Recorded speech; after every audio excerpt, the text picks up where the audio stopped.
Queridos, a ideia é o seguinte. Começamos mostrando toda uma situação no mundo espiritual. E a gente não pode perder o fio da meada. A gente começou falando de quem é Deus.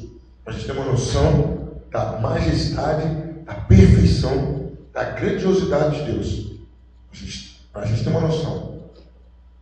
Em contrapartida, o segundo ponto, falamos sobre quem é o homem e no que ele se transformou.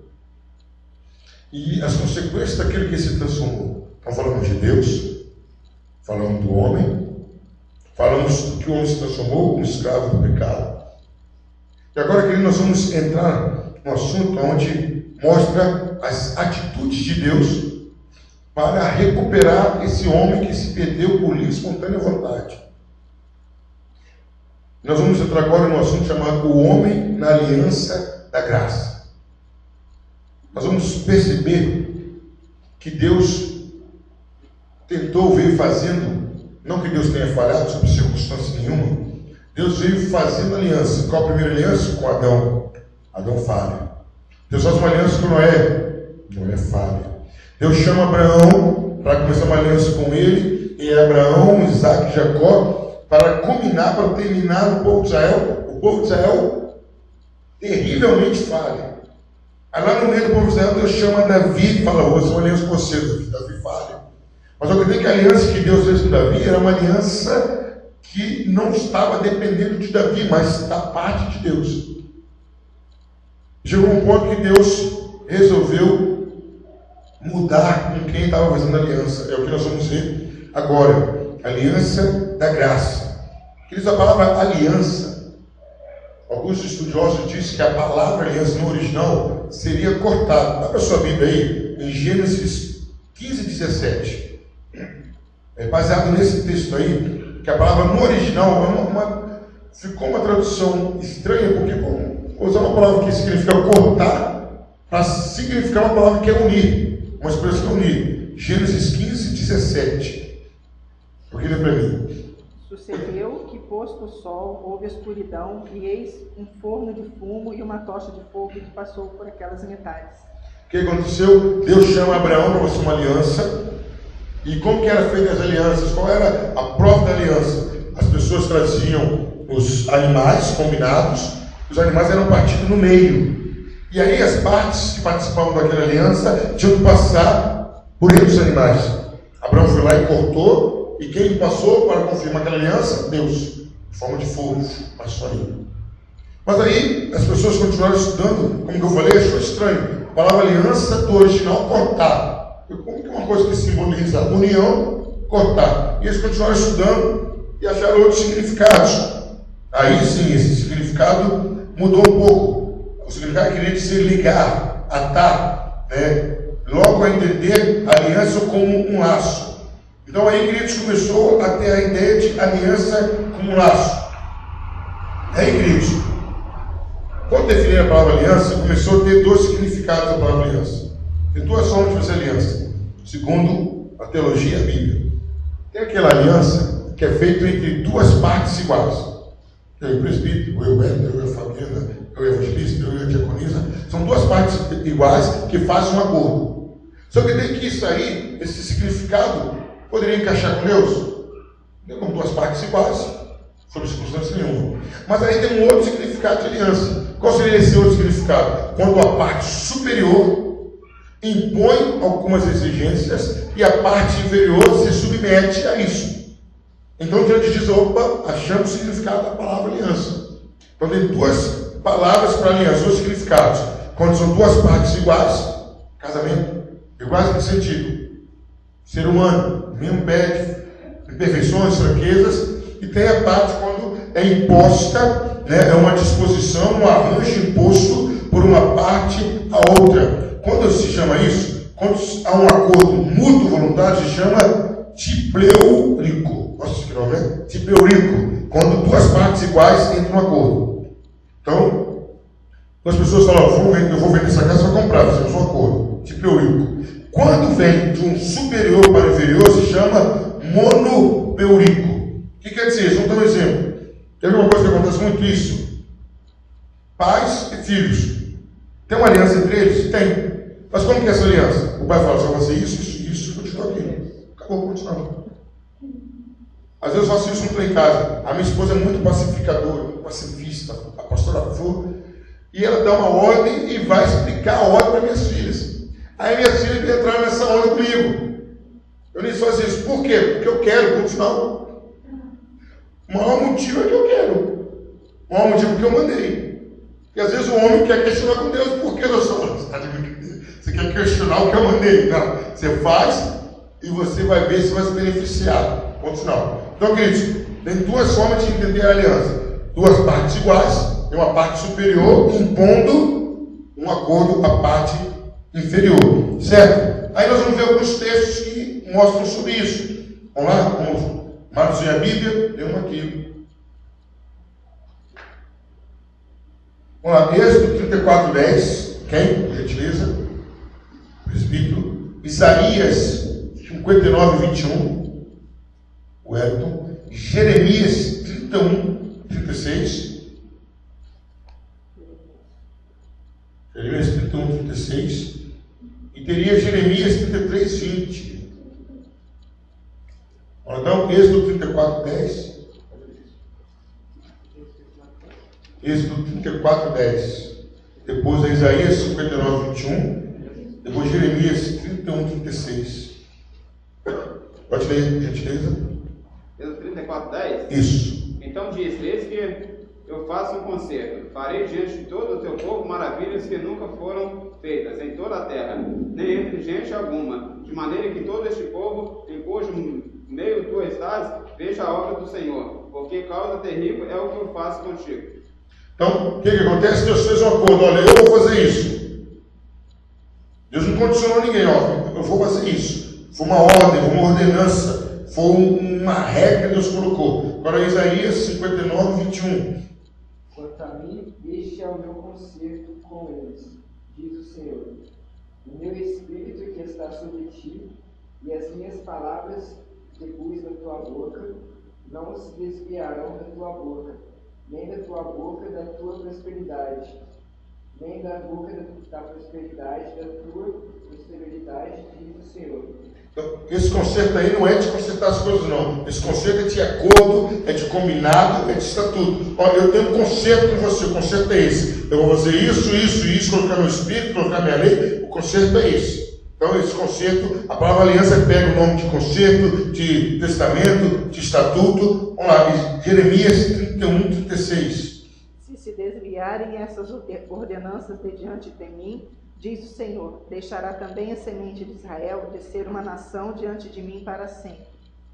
Então ele diz, se desviar da ordenança, do estatuto, se desviar da minha aliança. Então, aliança toma o significado de quê? Conserto, estatuto, de ordenança, aliança. Por quê? Está vindo da parte superior para a parte inferior. Agora, Jeremias 33:20. Assim diz o Senhor: se tu puderes invalidar o meu concerto do dia, o meu concerto da noite, de tal modo que não haja dia e noite a seu tempo. Quer dizer, a minha ordenança, o meu estatuto é esse. Esse é o Velho Testamento. O Velho Testamento chama aliança de estatuto, de concerto. E o Novo Testamento apresenta a aliança também de uma forma mais pesada. Abra por gentileza alguém, 2 Coríntios 3, 6 e 14. Depois Hebreus 9, 16 e 17. 2 Coríntios, capítulo 3, versículos 6 e 14. Depois Hebreus 9, 16 e 17. 3, 6 e 14. Capítulo 3, versículos 6 e 14. O qual nos fez também capazes de ser ministros do Novo Testamento, não da letra, mas do Espírito, porque a letra mata, mas o Espírito vivifica. Ministro de um Novo Testamento. Essa palavra testamento significa a mesma coisa de aliança. Ministro de uma nova aliança, ministro de um novo concerto, ministro de um novo acordo. Agora Hebreus 9, 16 e 17. Volta 14, Pode ler o 14 não, perdão. Mas os seus sentidos foram endurecidos, porque até hoje o mesmo véu está por levantar na lição do Velho Testamento, o qual foi por Cristo abolido. O que está acontecendo aí? Paulo está falando que eles estão com véu, porque eles ainda estão presos à velha aliança. Eles estão presos à velha. Que velha aliança é essa?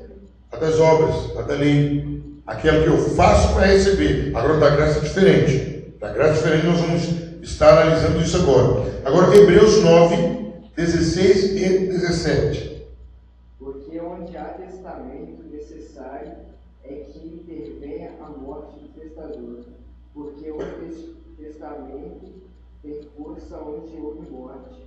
Ou terá ele algum valor enquanto o testador vive? Então, o que diz aí? Algum testamento tem valor enquanto ele está vivo? Não.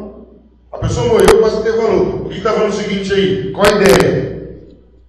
Essa aliança passaria a ter valor quando Jesus morresse. Jesus morreu, a aliança ia ter o valor. O conserto ia ser confirmado. E aí, queridos, agora nós vamos ver a questão da definição de aliança.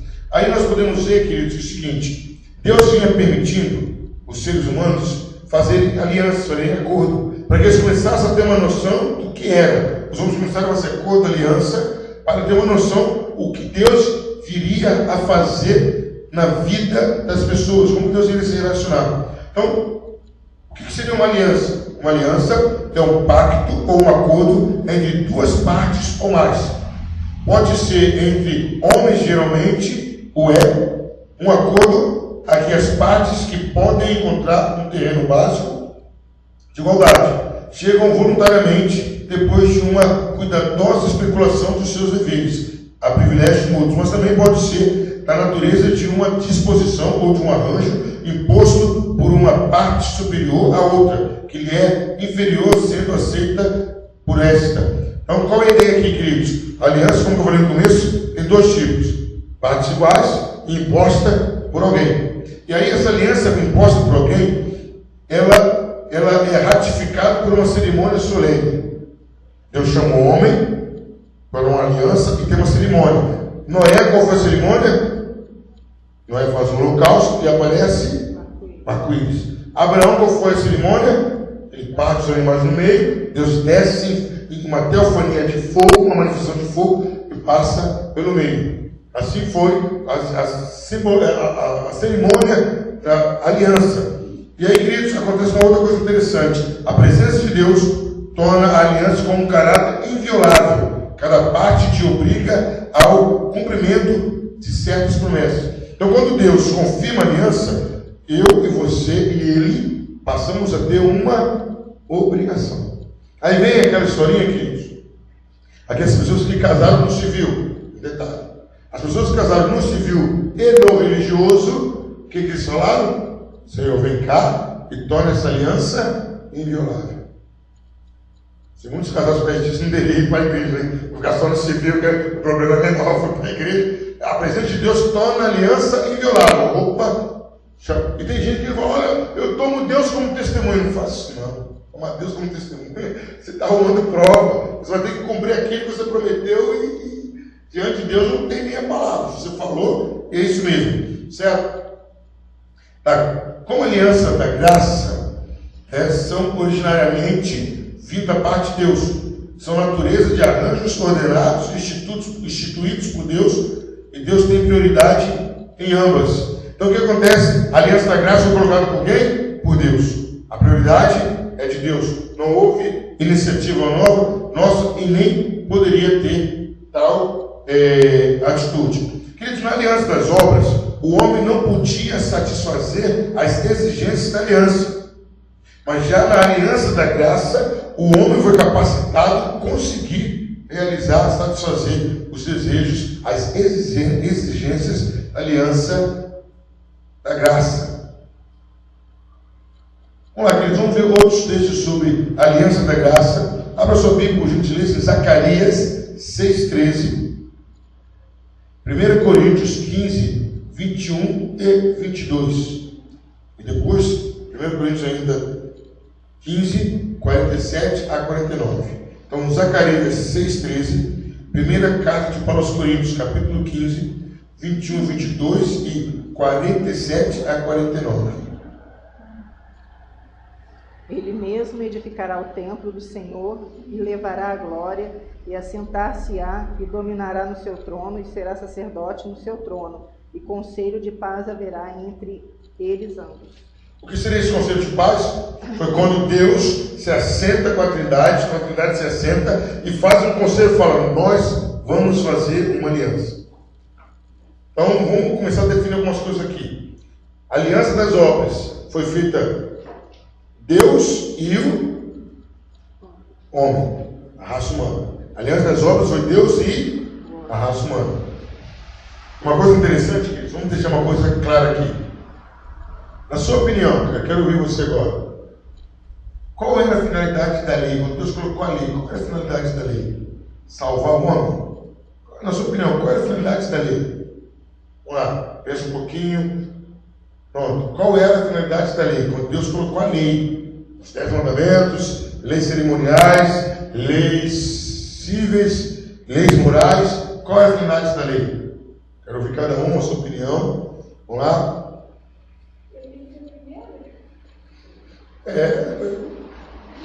Mostrar que a gente é pai, porque a gente não é perfeito igual a ele. Se proteger. Impor limites. Exatamente.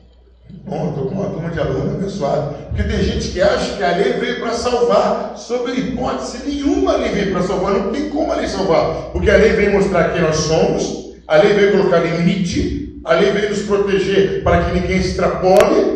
Mas jamais a lei veio para salvar. Por que jamais? Porque a lei foi feita por uma pessoa perfeita. Como é que o imperfeito vai cumprir uma lei perfeita? É sobre hipótese nenhuma. É igual o mestre Cuca passar um monte de tipos de comida para eu fazer. Vou estragar muito material. Que ele vai colocar aquela comida chiquérrima para eu fazer, que eu tenho problema de fazer miojo, não vou ter problema de fazer aquela comida. Então Deus colocou a lei exatamente para colocar limites no homem e falar: olha, você precisa de uma outra alternativa. E aí, para piorar, aqui como começou a fazer? Cumpria por cumprir. Ah, pequei. Não foi lá, mulher, mas você foi aí. É o sacerdote. O homem começou a tentar ganhar com Deus.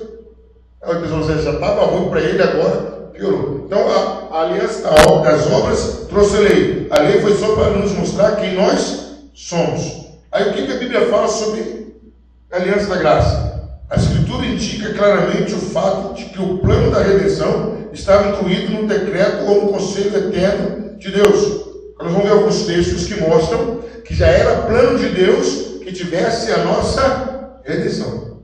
Então, para vocês começarem a gravar, o pacto das obras foi baseado na lei. A lei salvaria? Não.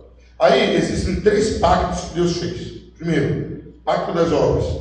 Segundo, pacto da redenção. E terceiro, pacto da graça.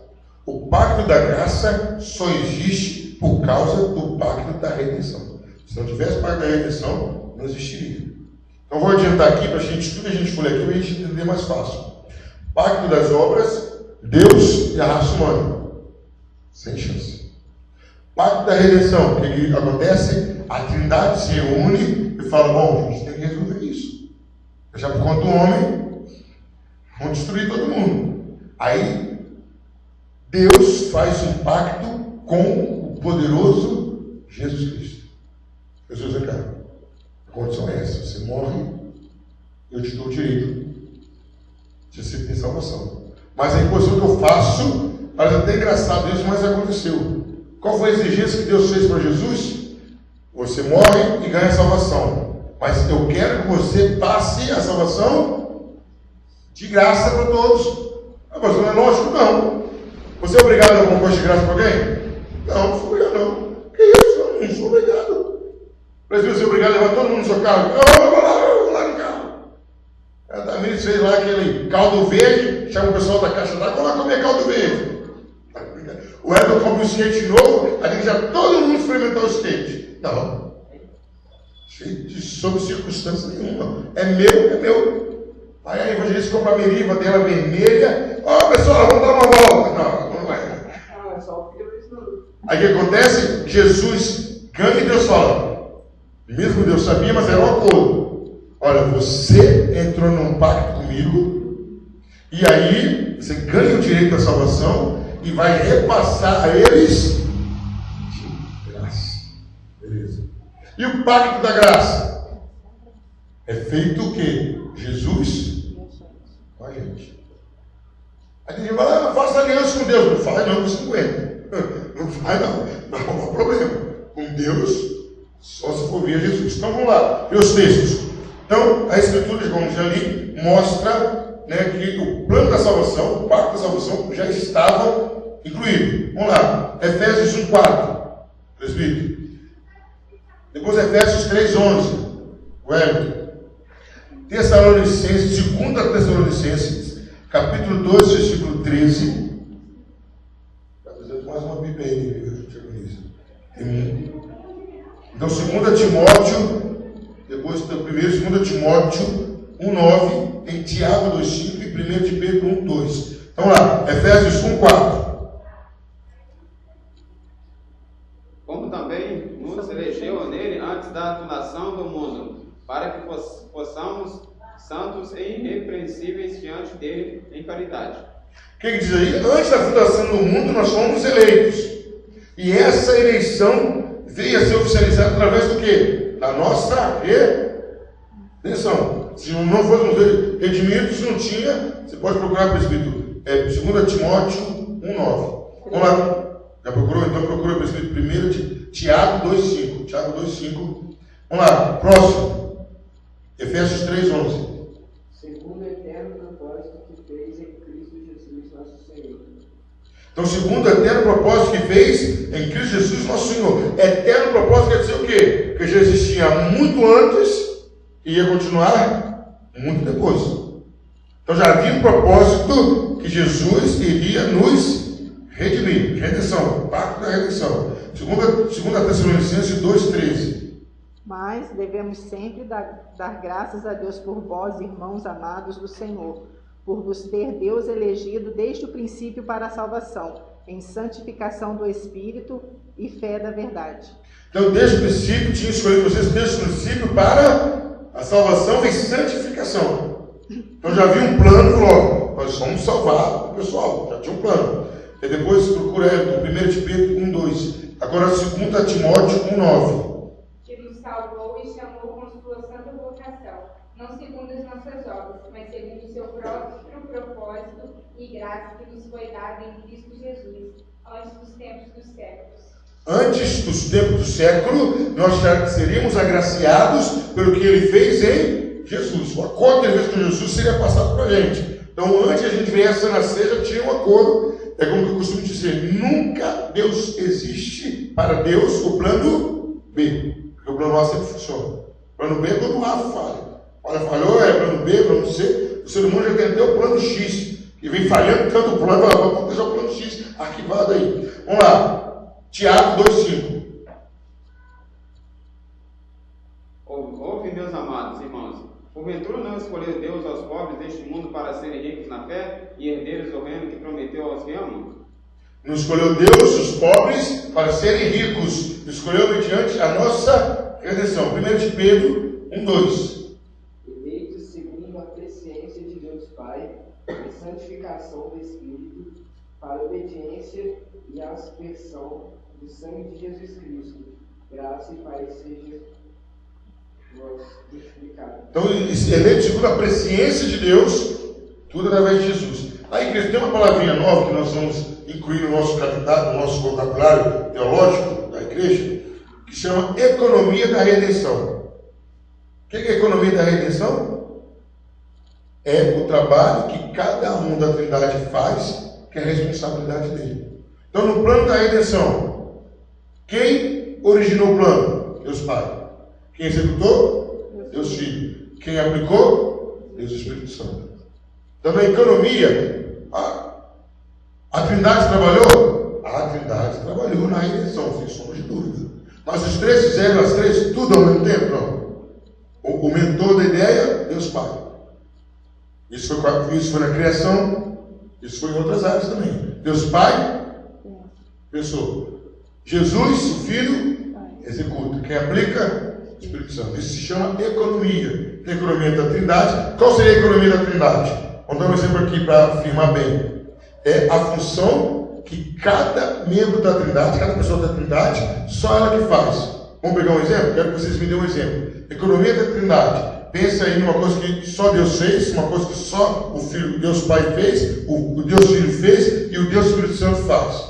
O que? Só ele faz. Eles participam, mas a pessoa, o protagonista principal é ele. Olha, Deus Pai, uma coisa que ele fez. A vida. A vida, ele planejou a vida. Deus Filho. Salvação. Ele ganhou a salvação. Deus Espírito Santo. Convencionado do pecado. Convence. A Trindade participa, mas são funções diferentes. Então, Deus Pai, providência, Deus Pai. Governo, Deus Pai. Mediador, quantos mediadores nós temos? Quem? É só o Deus Filho. Você pode orar assim: Senhor, abençoe minha vida, em nome do Espírito Santo, amém. É um só. Em nome do Espírito Santo, não. O Espírito Santo morreu na cruz. E havia uma expressão que a gente se falava, você fala assim: que isso? Porque Deus morreu na cruz. O que você vai fazer? Deus morreu na cruz? Mas que absurdo é isso, rapaz? Não é emocional. Isso se chama economia da Trindade. Quem morreu na cruz? Deus Filho. E tem até uma coisa interessante sobre a ressurreição de Jesus. O que ele diz lá? Que o Espírito Santo ressuscitou Jesus. Deus Pai e o Espírito Santo trabalharam na ressurreição de Jesus. Então a Trindade participou. Mas quem foi o protagonista? Jesus. A Trindade estava aí. Então o que é a economia da Trindade? É a função que cada pessoa exerce, que só ela exerce. A economia da redenção foi a mesma coisa. Deus Pai foi quem originou, Deus Filho foi quem executou e Deus Espírito Santo foi o que aplicou. Número 2. Há passagens da Escritura que não somente mostram que o plano divino da salvação dos pecadores é eterno, mas também indicam que esse plano é da natureza de uma aliança. Quer dizer, não é só que o plano é eterno, mas foi feito baseado numa aliança. A nossa salvação foi baseada numa aliança. Vamos ver lá. João 5,30. Preconiza. É 30 e 43, tá? João 6, 38 a 40. Presbítero. Agora, 1 Coríntios 15, 22. Evangelista. O Elton lê para mim João 17, o 11 e o 12. João 5,30. Eu não posso de mim mesmo fazer coisa alguma. Como ouço, assim julgo. E o meu juízo é justo, porque não busco a minha vontade, mas a vontade do Pai que me enviou. O que Jesus está falando aí? Eu não faço nada por conta própria. Eu tenho um acordo. Qual é o acordo de Jesus? Fazer a vontade do Pai. O acordo de Jesus é esse: eu vou fazer a vontade de Deus. Então mostra que há um combinado. Pode ler o 43 também. Eu vim em nome do Pai, e não me aceitais. Se outro vier em seu próprio nome, a esse aceitareis. O que Jesus está falando aí? Jesus veio, eu vim aqui para salvar vocês, tá? Porque eu quero. O que Jesus fala? Não. Eu vim representando o Pai. Fizemos uma aliança. De repente, Deus até falou o quê? Jesus, desce lá, porque se eu descer lá, não acabou não. Vai lá, vai você. Desce você. Não deixa descer não. Então Jesus veio representando Deus. Agora, João 6, 38 a 40. Porque eu desci do céu para fazer a vontade, não a minha vontade, mas daquele que me enviou. E a vontade do Pai que me enviou é esta: que nenhum de todos aqueles que me deu se perca, mas que eu ressuscite no último dia. Portanto, a vontade daquele que me enviou é esta: que todo aquele que vê o Filho e crê nele tenha a vida eterna, e eu o ressuscitarei no último dia. Claríssimo. Houve alguma conversa anterior a isso? Está passando a ideia? Houve alguma conversa, algum combinado? Qual era o combinado? Você faz a minha vontade, e aqueles que creem em você, você vai ressuscitá-los. Foi um combinado. Então a nossa salvação é fruto de uma aliança. Agora João 17, 11 e 12. E eu já não estou mais no mundo, mas eles estão no mundo, e eu vou para ti, Pai Santo. Guarda em teu nome aqueles que me deste, para que sejam um, assim como nós. Estando eu com eles no mundo, guarda-nos em teu nome. Tenho guardado aqueles que tu me deste, e nenhum deles se perdeu, senão o filho da perdição, para que a Escritura se cumprisse. Então aí nós vemos o quê? Mais uma vez Jesus representando a Deus. Agora, 1 Coríntios 15, 22. Porque, assim como todos morrem em Adão, assim também todos serão vivificados em Cristo. Querido, a nossa salvação é baseada numa aliança. Pelos textos que nós lemos, quem é o chefe dessa aliança? Deus. Não. O chefe que representa? Jesus. Jesus é o chefe que representa a aliança. Quem é o representante da aliança? Jesus. Quem era da primeira aliança? Adão. Nem vamos falar em Adão mais, né? Chega. Adão já cumpriu o papel dele muito mal, mas cumpriu. Certo? Então agora, Jesus é colocado como chefe representativo da aliança. Jesus é o chefe da aliança. É ele quem fala em nome do Pai, e é ele quem fala em nosso nome em relação ao Pai. Então vamos imaginar, Jesus veio que a nós, estou falando em nome de Deus, em nome do Pai. Quando ele vai ao céu, ele fala em nome de quem? Nós. É isso que acontece. É recíproco. Certo? Vamos lá. Nós achamos também os elementos da aliança. Nós podemos perceber que há partes. Quais são os elementos de uma aliança? Partes contratantes, promessas e exigências. Quais são os elementos de uma aliança?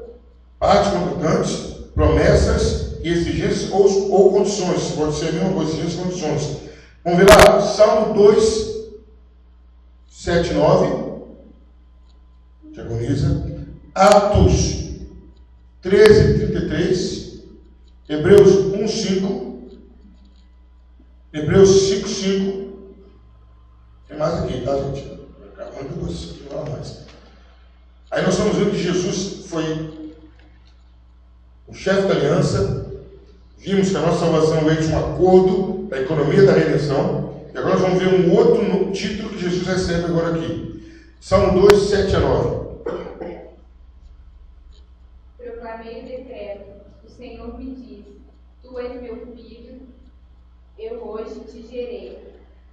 Pede-me e eu te darei os gentios por herança, e os fins da terra por tua possessão. Tu os esmigalharás com uma vara de ferro, tu os despedaçarás como a um vaso de oleiro. Essa é que falta.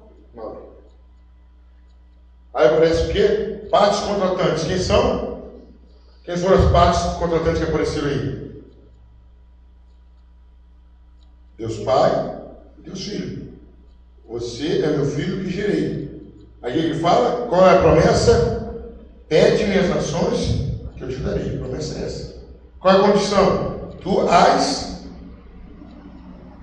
regerás. A condição é essa. Condição das nações você reger, você tomar conta dela, você governar com o braço forte. Então tem as partes contratantes, a promessa e a condição. Agora, Atos 13, 33.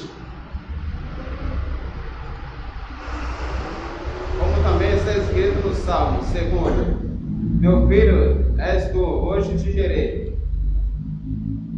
Agora, Hebreus 1, 5. Porque a qual dos anjos disse jamais: Tu és meu filho, hoje te gerei. E outra vez eu lhe serei por pai, e ele me será por filho. Então, tu és meu filho, eu hoje te gerei. Eu serei por pai e eu serei filho. O que quer dizer? Parte contratante. Qual essa aliança? Quais são as partes contratantes? Deus Pai e Deus Filho. Essa é a aliança da redenção. Vamos lá agora, Hebreus 5, 5. Assim também Cristo se não Espírito Santo 47. para se fazer sumo sacerdote, mas aquele que lhe disse: Tu és meu filho, hoje te gerei. Então, queridos, o que nós estamos percebendo aí? Por diversas vezes Deus fala, você é meu filho, hoje eu te gerei. Deus está falando o seguinte, estou fazendo uma aliança com você. Então, qual a ideia que Deus está passando para a gente? Que Jesus passava a ser o nosso fiador. Qual é o problema do fiador? Se ele não pagar, o fiador paga. Aí Jesus já fez ao contrário, já como não vai pagar mesmo, deixa eu pagar de uma vez, ele já está pago. É isso. Então, Jesus é chefe da aliança e Jesus é o fiador da aliança. Ele é a nossa garantia, ele é o nosso penhor, ele é o nosso selo. Por que eu tenho a certeza que eu vou ser salvo? Por causa de Jesus. Ele me garante que Deus vai me levar para o céu e ele garante a Deus que eu vou cumprir a minha parte. Parece que é coisa simples, mas a gente vai se aprofundando, vai ficando bonito. Se Jesus é o fiador, ele é a garantia de Deus Pai e a minha é a garantia. Certo? Vamos lá. O texto foi Hebreus 10, 5 a 7, Salmo 40, 7 a 9. Depois procura aí João. Já leu? Já leu. Procura João 10, 18, esse não leu. Depois Lucas 22, 29. Vamos lá? Por isso, entretanto, no mundo diz: sacrifício e oferta não quiseste, mas corpo me preparaste. Holocausto e oblações pelo pecado não te agradarão. Então diz: eis aqui vem, no princípio do livro está escrito de mim, para fazer, ó Deus, a tua vontade. O que Jesus está falando aí? Que Deus não vê Deus Pai no sacrifício. Deus Pai preparou um corpo para ele. E esse corpo era para quê? Para ele sacrificar Deus Pai. E qual era a condição desse corpo? Tinha que ser um corpo sem pecado. Isso tudo vai ser parte da aliança da redenção. Jesus falou, tá bom, eu vou para a terra, mas e aí, como vai ser? Aí Deus fala, eu vou te dar um corpo sem pecado. Vai ser idêntico ao homem, vai ser sem pecado. Aí quando o anjo profetiza para Maria, como que ele fala? Sobre o nascimento de Jesus. Descerá sobre ti? O Espírito Santo. O poder do Altíssimo te envolverá. Onde Jesus teve participação aí? Nenhuma. Deus prepara o corpo para Jesus. Isso fazia parte do quê? O pacto da redenção. Aí, em troca, Jesus ia pegar aquele corpo. Olha a responsabilidade de Jesus. Aquele corpo não podia se contaminar. Ah, não é fácil não, meu amigo. Não vem esse negócio que é fácil, não vem com isso não.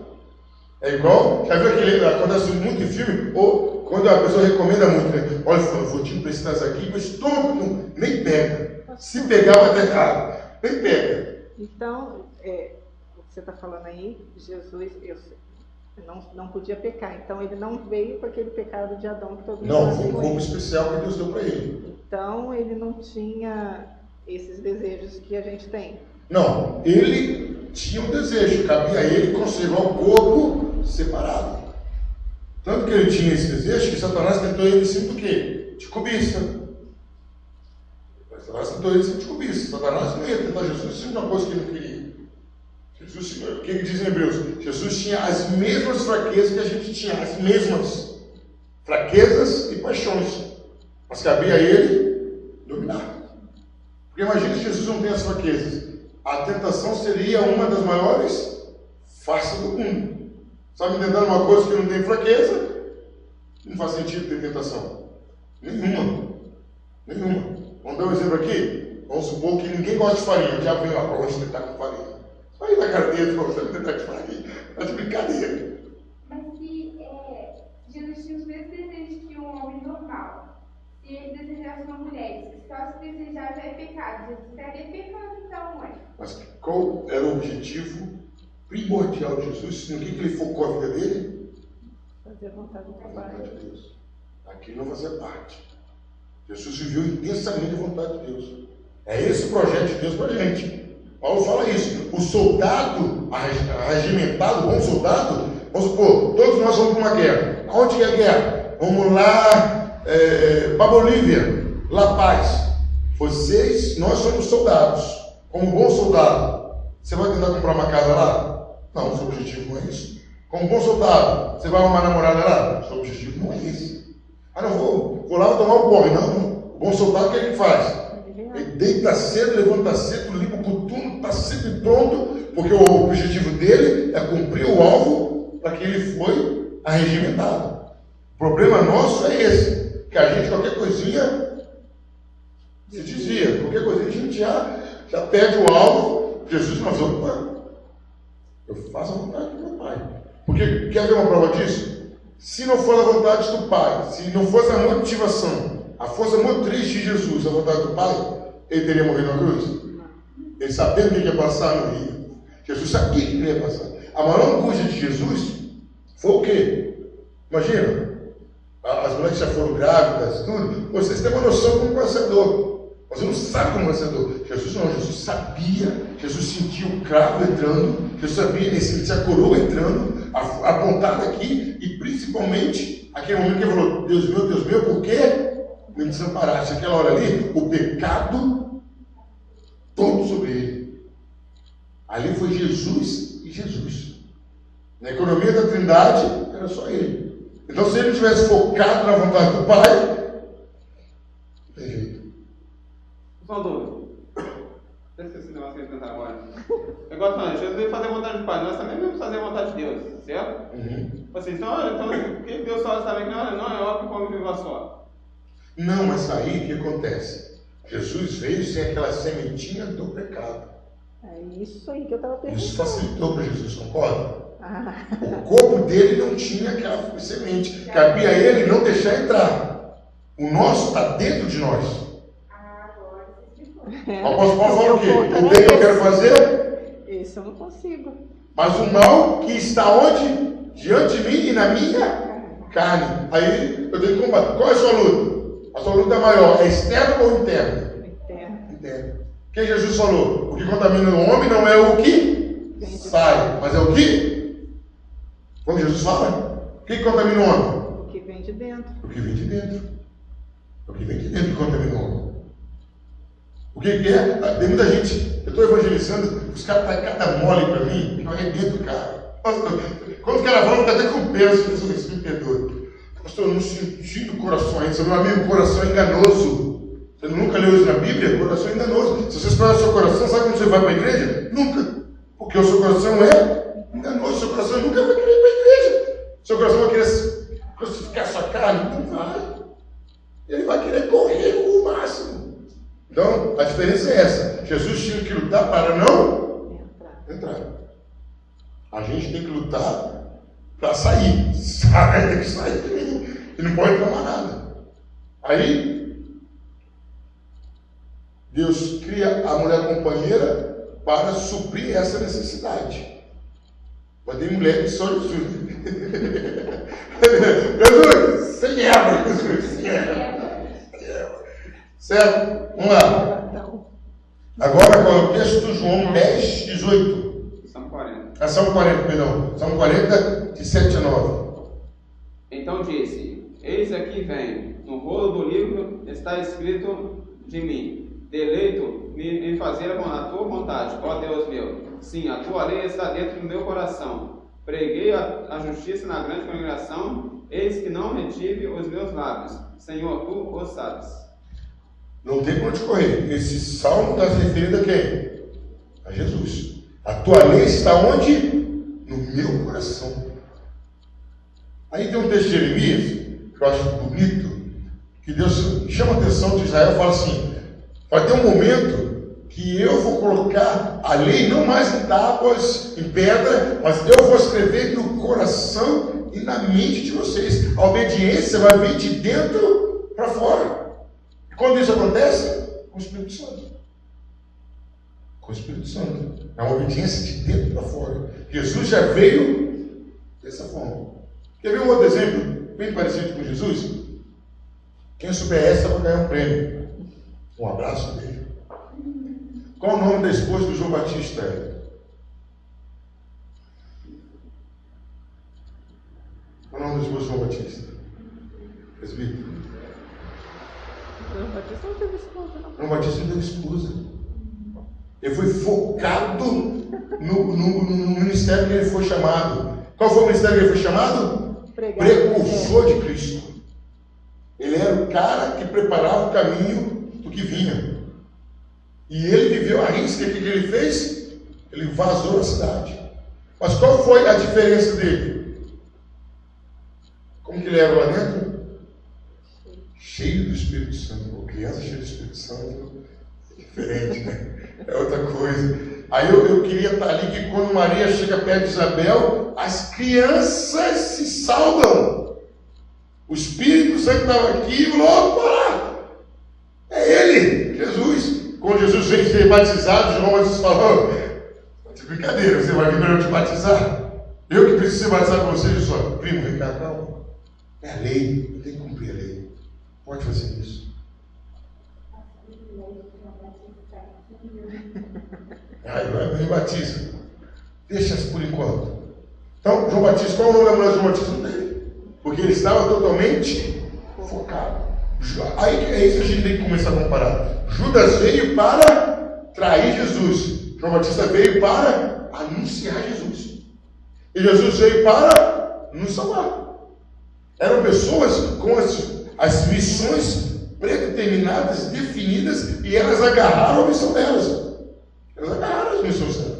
Aquele filme que fizeram A Última Tentação de Cristo, que são alguns teólogos liberados da Igreja Católica, mas aquele filme não chega a ser uma mentira completa.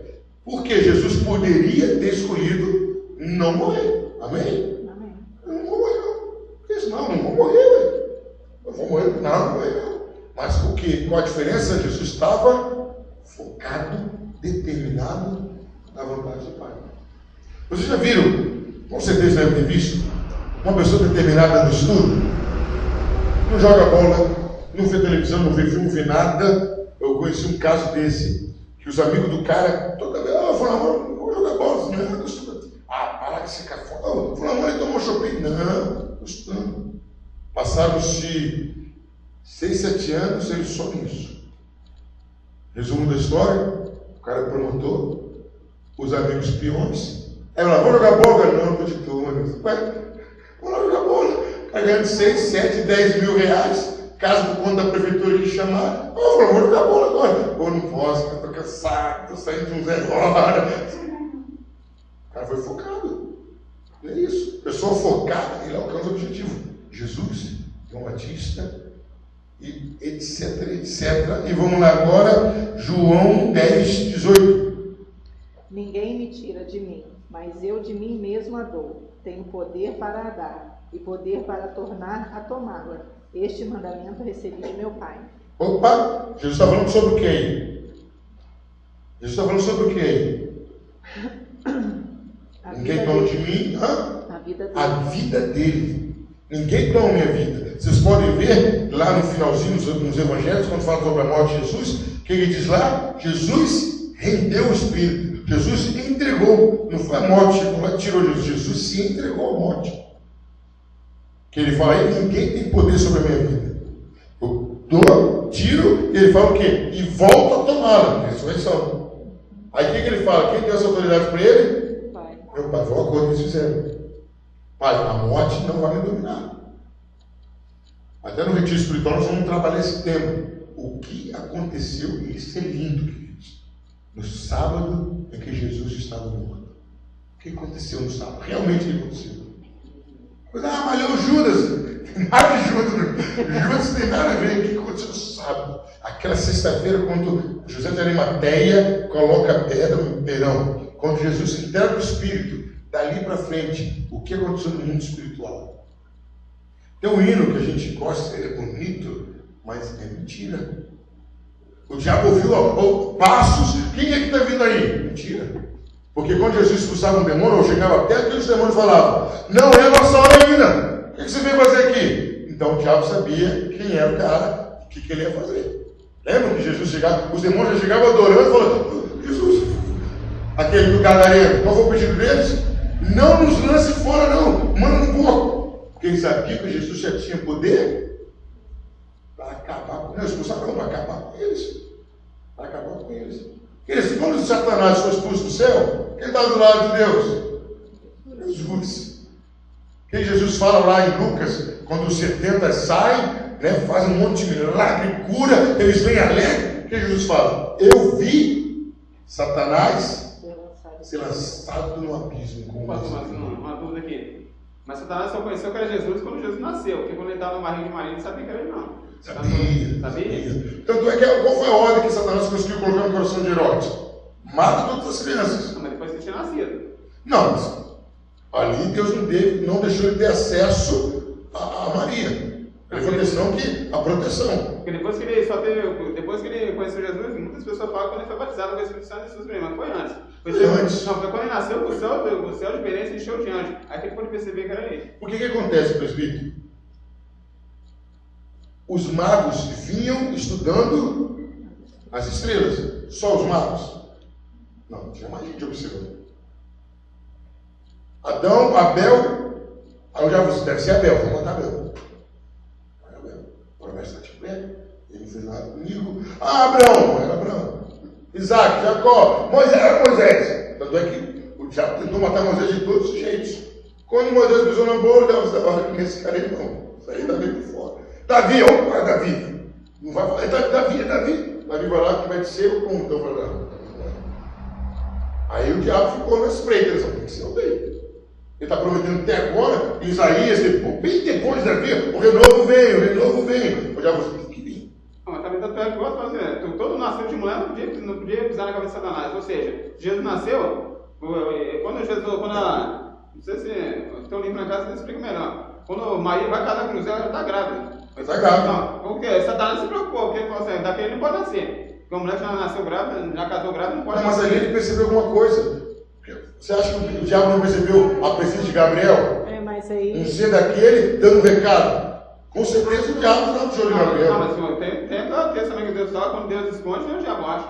Mas houve uma manifestação no céu, apresentando de Gabriel. Mas ele não foi lá e falou com José para ficar com a Maria? Também, mas aí detalhe, aí sonho. Veio. Mas Satanás não pode falar. Não, eu estou entendendo a sua teoria e não é do diabo, não, porque realmente, porque quando veio João Batista, o que ele tentou? Mata João Batista, é ele. É ele, matou, irmão. Quando João Batista morre, quando é que Jesus começa a entrar em evidência mesmo? Depois da morte de João Batista. João Batista morre, Jesus, eu vou, perdi tempo. Praticamente Jesus deu essa explicativa no diabo. Não sabe onde é esse?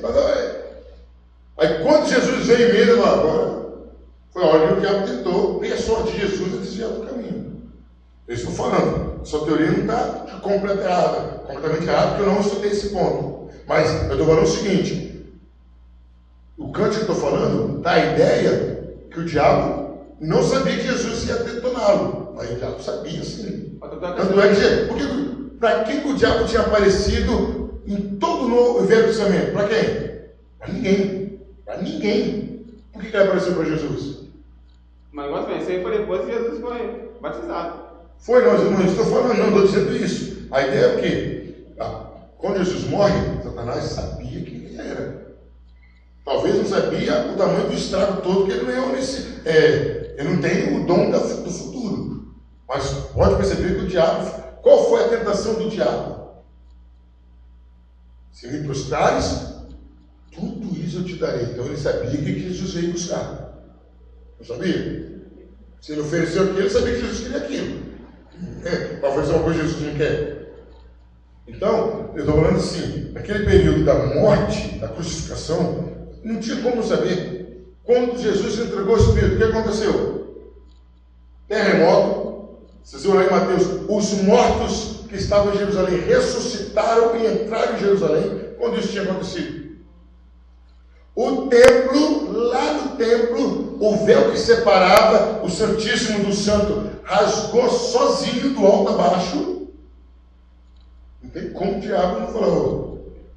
É o cara. Ele com certeza já sabia. Então ele pensou que tinha vencido. Não, depois que Jesus morreu na cruz, aí acabou tudo. Aí já morreu sem pecado. Exatamente. Morreu, acabou. Ele já sabia que Jesus era o cara. Ele não tinha mais alternativa. Ali, com certeza, o diabo falou assim, a semente da mulher feriu o calcanhar. Aí ele tentou, que ele pode ser. Que ele achou que tinha ganhado, né? Mas ele também, Quando Jesus some lá no meio da multidão, tentam pegar ele antes, eu acho que ali o diabo também estava tentando matar ele antes dele ir para a cruz. Não, mas o diabo não queria que Jesus morresse sem pecado. O diabo não tentou Jesus Não, morrer. a ideia, porque eu acho que o diabo a queria teoria que ele morresse sem que se fosse na cruz. Não, Jesus pecado. É que tem que fazer O pecadinho. trunfo era esse. Se Jesus pecasse, o plano tinha ido por água abaixo. E a ideia que Satanás ter vencido não era porque Jesus morreu. Era se Jesus pecasse. Porque ele sabia que Jesus não podia morrer. Se Jesus morresse, a humanidade não era salva. O grande trunfo era esse. Por quê? O que acontece? O apóstolo Paulo fala que Jesus pegou a cédula da nossa dívida e rasgou. Aí tem gente desprovida de conhecimento bíblico, a cédula na mão do diabo, coisa nenhuma. A nossa dívida era com a lei de Deus. O diabo que é o que cobra lá, é errado. A nossa, irmão, não sei você, né? Eu nunca tive dívida com o diabo, não. Eu não sei você, de repente alguém está devendo dinheiro. Não, a minha dívida é porque eu não fui competente e não sou competente a cumprir a lei. Aí eu corro em Jesus. Então aquele hino 15, né? Quando eu vi a espada da lei, apressado fugir, em Jesus eu me escondi. É isso. O diabo cobra a dívida do outro. Eu também, pastor, agora se eu vou explicar lá, se você quiser explicar, eu acho. Já sei também. Dos 3 dias que Jesus ficou desaparecido. As pessoas falam, Deus. Não, eu vou ajudar, então você vai participar da palestra comigo, glória a Deus. Tem mais um para me ajudar. Então a ideia, queridos, é o quê? A ideia, qual é a ideia? Que o diabo não queria que Jesus morresse sem pecado. Não queria. Porque qual a ideia? O grande problema do universo é que Deus olhou e não achou nenhum justo. Os 3 justos que Jesus achou, a justiça deles só era o suficiente para eles mesmos. Eu não resolvi. Noé, Daniel e Jó. Só isso. Não é ninguém. Enoque, Elias, só deu para eles mesmo. É a cota. A mais ninguém. Se eles cochilassem, nem eles. Não. A Bíblia fala de 3 homens. Se estivesse na cidade, só justificariam a eles mesmos. Eles seriam 3 homens. Estou falando de outros 2, como Elias, foram levados direto para o céu. Enoque, direto para o céu. Detalhe, foram levados para o céu, mas só entraram no paraíso depois de quem? De Jesus. Inaugurou o paraíso com Jesus. Esse negócio, não. Ele é o homem que vai abrir as portas. Certo? Só para finalizar, Lucas 22, 29.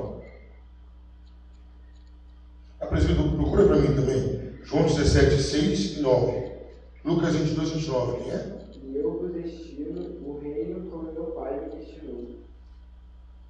Quem diz que eu o destino. Qual foi a ideia que Jesus recebe aqui? Que Deus confiou a ele o reino dos céus. Foi isso que aconteceu. Deus confiou a Jesus, Deus passou para Jesus o reino dos céus. Olha, Jesus, agora o reino é contigo. Os homens, sem chance, agora é contigo. Jesus foi responsabilizado. Jesus passou a ser o responsável, o fiador da aliança. João 17, 6, 9 e 24. Depois, ó Deus, se lê Filipenses 9, Filipenses 2, 9 a 11, a gente fecha e começa a próxima semana que vem. Pronto? 17, 6, 9 e 24. Manifestei o teu nome aos homens que do mundo me destes. Eram teus, e tu nos deste e guardaram a tua palavra. Agora já tenho conhecido que tudo quanto me destes provém de ti. 24. Pai, aqueles que me deste, quero que onde eu estiver também eles estejam comigo, para que vejam a minha glória que me destes, porque tu me has amado antes da criação do mundo. O que Jesus está falando aí? O que eu tenho foi dado por Deus. As ovelhas foi Deus que deu. Então nós éramos responsabilidade de Deus. Aí nós falhamos. Deus chama Jesus e fala: olha, tenta salvá-los, porque eles não conseguiram. Então passo para você salvá-los. Agora Filipenses 2, 9 a 11, para finalizar. pelo que também Deus o exaltou soberanamente e lhe deu um nome que é sobre todo nome, para que ao nome de Jesus se dobre todo o joelho dos que estão nos céus e na terra e debaixo da terra, e toda língua confesse que Jesus Cristo é o Senhor, para a glória de Deus Pai. O que acontece aí? Jesus é colocado como fiador, mas o fiador.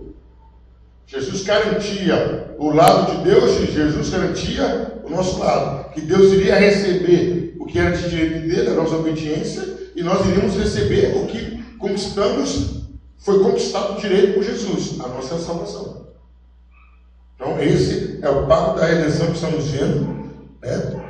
Nós vimos o quê? Primeiro, a nossa salvação é fruto de uma aliança. Segundo, Jesus é o chefe representativo da aliança. E terceiro, nós vimos que Jesus é o fiador da aliança, a garantia, aquele quem nos garante. Amém? Dúvidas, perguntas? Semana que vem nós vamos ver com mais intensidade o Filho na aliança da redenção, né? A posição do Filho, o caráter, para a gente poder passar a aliança da graça. Amém? Eles vão estar terminando.